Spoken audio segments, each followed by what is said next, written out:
သွားခဲ့ပြီဆိုတော့ဘာမှပြဿနာတော့မရှိသေးဘူးတစ်ဖက်မှာ KN ကိုသွားပြီးတော့ Nelly dance လုပ်ချင်တဲ့ပုံစံလေးတော့ရှိနေပါသေးတယ်ရန်ရွေးသွားပြီးတော့မလှုပ်ချင်သေးဘူးကွာ 4v5 ဖြစ်နေရဆိုတော့တကယ်ယူမလားဆိုတော့လေသူဆုံးဖြတ်ချက်ကဒီချိန်မှာနည်းနည်းဝေဝါးနေရလို့ပြောရမယ်ပေါ့နော်ရန်ကြီးလှုပ်လို့မရဘူးဒီချိန်မှာတစ်စိမေးကင်းနေမှားဝါးနေတန်းပြီးတော့ပွဲယူပေးလိုက်ရနိုင်တယ်ဆိုတော့အဲဒီတော့တတိယထားဟိုမှာတော့ Justin ကတော့ rock wave တော့ပြီးသွားပြီညာအော်ကျွန်တော်ဒီဘက်ကနေလီနာပြန်ပေးလိုက်ရမယ်ဟဲကေပဲ damage တွေတော့ပြန်ပြီးရှိနေတယ်လောက်ရတယ်တစ်ဖက်မှာသူ့ရဲ့တော်တော်လေးကိုနေနေခဲ့ဆိုတော့နာအိုမီပြန်ကြတဲ့နေတာတခုပါပဲအဲ့တော့ 1v1 ပြန်ပြီးကြတာဆိုတော့ဟဲ Rivi ပြန်ပြီးရအောင်ယူခဲ့ဆိုတော့ဒီကန်မှာတက်ပြီးတော့ပေးရတော့မယ့်အချိန်တွေတခုပါပဲကန်တောက်ချောက်ကိုပြန်လွတ်ဖို့ကြိုးစားနေကန်တော့လွတ်သွားခဲ့ဆိုတော့ဒီဘက်ကနေ ace တောက်ချောက်ကိုပြန်ပြီးပြခွဲပြီးကြိုးစား winner nature right die blink damage တွေဟာပဲအဆုံးသတ်နေခဲ့ ace တက်ပြီးတော့ကြားတယ်ဘာမှရှိနေတဲ့ Jasmine မှာတက်ပြီးတော့ယူဖို့ကြိုးစားနေဆိုတော့အလဲမှာကျန်နေခဲ့ဒီ 3v1 ဒီတစ်ခေါက်မှာတော့သူ immortal ပြန်ကြဆို swap ပြန်လုပ်လို့မပြီးနိုင်တော့တဲ့တောက်ပါပဲဒီတက်ပြီးတော့ပေးလိုက်ရပါတယ်တော့ရောက်ဒေါင်းသွားတဲ့အကျူမှာတော့တစ်ဖက်ကနေမှ okay ချက်မှတ်ပြီးတော့ second low လည်းကောင်းပါတယ်အကျူလည်းမတက်လာတဲ့ minion win တွေလည်းရှိနေတယ်မှာလေလေမင်းကြားတဲ့တစ်လုံးတော့စပြီးပြီးရတော့မှာတော့ robot ဆွဲတဲ့အကျူမှာ sticker ကိုပြန်ပြီးတော့ဒေါင်းသွားခဲ့ပြီခွေးဝေးလည်းပဲမရှိတော့တဲ့အခုပါပြန်ပြီးတော့ Justin ကို live ဖို့ကြိုးစားနေကြတယ် Justin အဓိကအချိန်ဆွဲဖို့ကြိုးစားနေတဲ့ပုံစံလေးမှာအဲ့လိုတက်ပြီးတော့မိနေတယ်လို့ဟဲ့ cat ကိုထပ်ပေးထားရင်လည်း Justin တောက်လျှောက်ကိုဆွဲဖို့သွားပြီးခဲ့တဲ့နောက်မှာတော့တစ်ဖက်ကနေမှ second low easy ဖြည့်ရှင်းလို့ရမယ်ဒီကနေ့တော့ဖြစ်သွားနေပါပါလုံးဝအဲ့ wall လေးကြော်ရင်လွတ်ဖို့အတွက်ရခိုင်နှုန်းအရန်ကိုများနေခဲ့ပြီဆိုပေမဲ့နောက်ဆုံး let's တစ်ချက်မှာ blink video ပြန်ပြီးတော့ရအောင်ယူလာနိုင်ခဲ့တယ်ဒါပေမဲ့ Justin လုပ်ပေးခဲ့တဲ့ကွက်တစ်ခုမှာတော့သူအချိန်အများကြီးဆွဲလိုက်ရတာဖြစ်တဲ့ကြောင့်မို့ဒီနေရာမှာလောရှင်းမှုတော့ကောနည်းနည်းလေးတော့ chance တော့ပြန်တော့ရသွားတယ်တော့ fan ကြီးပါတော့ပြန်ပြလာမယ်အဲ့ဒါကဟိုဘက်မှာချောင်းပြန်ပြနိုင်ဖို့ဆိုတော့တော့အတက်ကြီးကျန်နေပြီ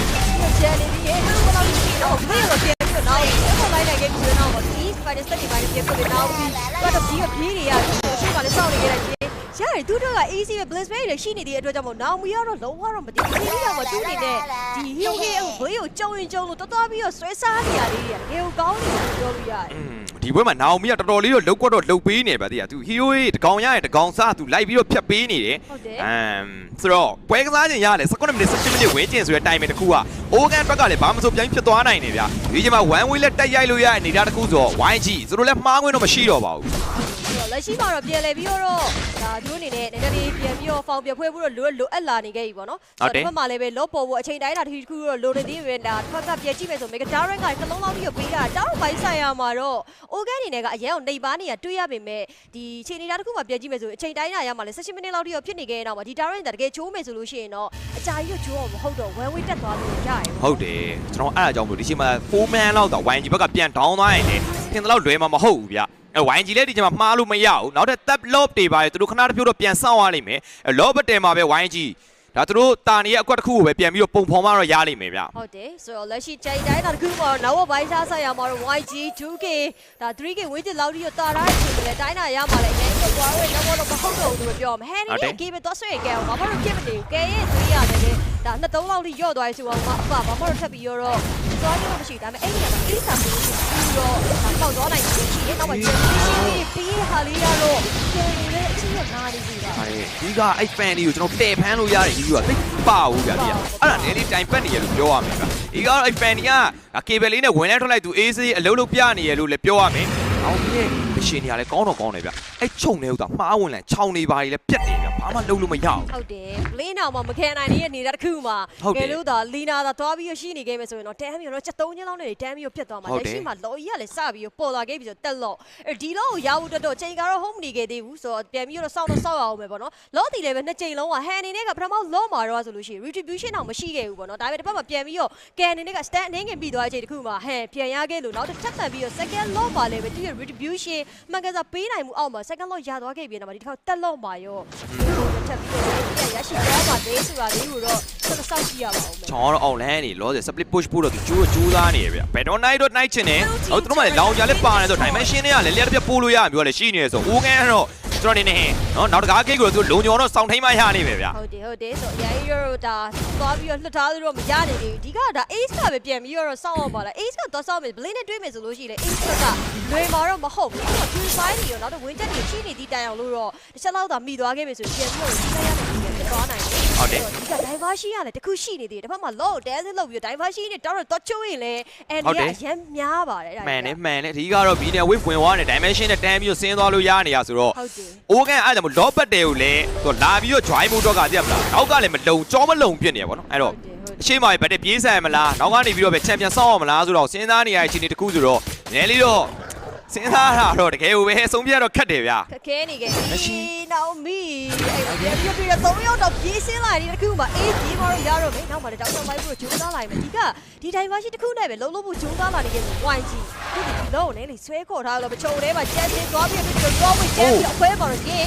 ်တော်ပြီးတော့ကိုင်းသွားခဲ့မယ်ပြတ်တော့မပြတ်သွားခဲ့ဟိုတော့မတက်ပြတ်ပြီးတော့မေးတော့တက်စားဖို့ဂျုံသားလာနေတယ်မပိုင်ဘူးတက်ပြီးတော့ရိုက်ပြီးတော့ပုံလေးနောက်ကအေးစပြစ်ချက်တွေအော်ဆက်ချသွားခဲ့ရလို့တက်ပြီးရှိနေခဲ့ရေဟိုမှာတက်ပြစ်ဖို့တော့ဂျုံသားနေပါသေးတယ် ကဲအဲ့တော့ဖက်မှာလည်းပဲနာအိုမီနဲ့ဖန်နီတက်ပြီးတော့တွေးထရတဲ့ဒီတကူမှာနောက်ပြီးဟန်ဘသူကတက်ပြီးတော့ရရှိသွားမှလဲအဲ့တော့ဖန်နီနေနဲ့ကတော့ဒီတစ်ခေါက်မှာဟဲကက်ကိုယူဖို့သူကြိုးစားနေခဲ့တော့လဲပဲရတော့မရခဲ့သူကဘလင်းကလည်းမရှိတဲ့ချင်းတော့ကဒီ 3v1 လေးပဲအကောင်းဆုံးပဲပြန်ပြီးတော့ပေးရတယ်ဘီကစီရဲ့တောက်ချက်ကိုထိုးပေးရတယ်ဆိုရင်ဒီခုချိန်ကျော်မပြတ်သေးဘူးဗျရှင်တော့ရှင်နေသေးရဲ့ဆိုရင်တော့မှလည်းပဲချက်ချင်းစိုးသလို Justin ပြေးပြီးတော့ဝင်လာတယ် Rock Wave ထပ်ပြီးတော့ပဲခွဲပေးခဲ့ရတယ်ဆိုရင်လည်းပဲလွတ်သွားခဲ့ဆိုဒီအနေနဲ့တွေ့ရအရောက်နေပြီရင်းကတောက်ရှောက်ကိုလိုက်မွေ့နေရဗျာ နောက်မီဟိုနောက်မရှိနေခဲ့လို့ဟိုရှိမှလည်းပဲပြန်ပြီးတော့ပြေးပြီးတော့ကြိုးစားနေခဲ့ရတယ်အေးတော့တောက်ချက်ပြေးဟိုပဲထိုင်ဖြစ်နေခဲ့ပြီပဲဒ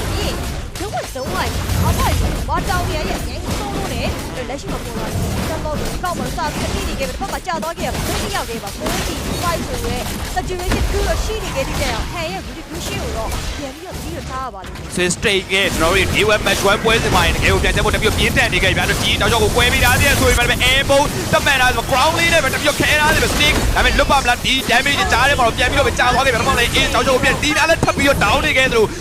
2v3 လောက်ဖြစ်နေတဲ့ဒီနေရာဗတယ်လေးတစ်ခုမှာထပ်ပြီးတော့ YG ဗတယ်တက်ဆိုင်မှုတော့လွယ်တော့မလွယ်နေသေးဘူးဗျာ ခွေးခွေးတွေကလည်းတောက်ချောက်ကိုပြန်တက်နေခဲ့လို့တော့မှလည်းပဲလောစပြီး drive လို့ကြိုးစားလာခဲ့လို့အိုးကဲအရင်တော့မလို့ကြီးကအဲ့တိုင်းမှာတောက်ချောက်ကိုပွင့်နေခဲ့တာ၄ယောက်လောက်ဝိုင်းပေါင်းချိုင်တော့ပြတ်မဲ့နေတာတော့ home နေခဲ့လို့အောင်လည်းမရှိနေခဲ့တယ်အဲ့လည်းပဲဒီကဝင်းချက်တက်မှုတော့ကြိုးစားနေတယ်နောက်ပြီးပြည့်ရှိနေပါသေးတယ်ဒါပေမဲ့ဖက်မှာတော့ပြန်ပြီးတော့ဒီ log ကိုယူရမှာလားပေးတော့တ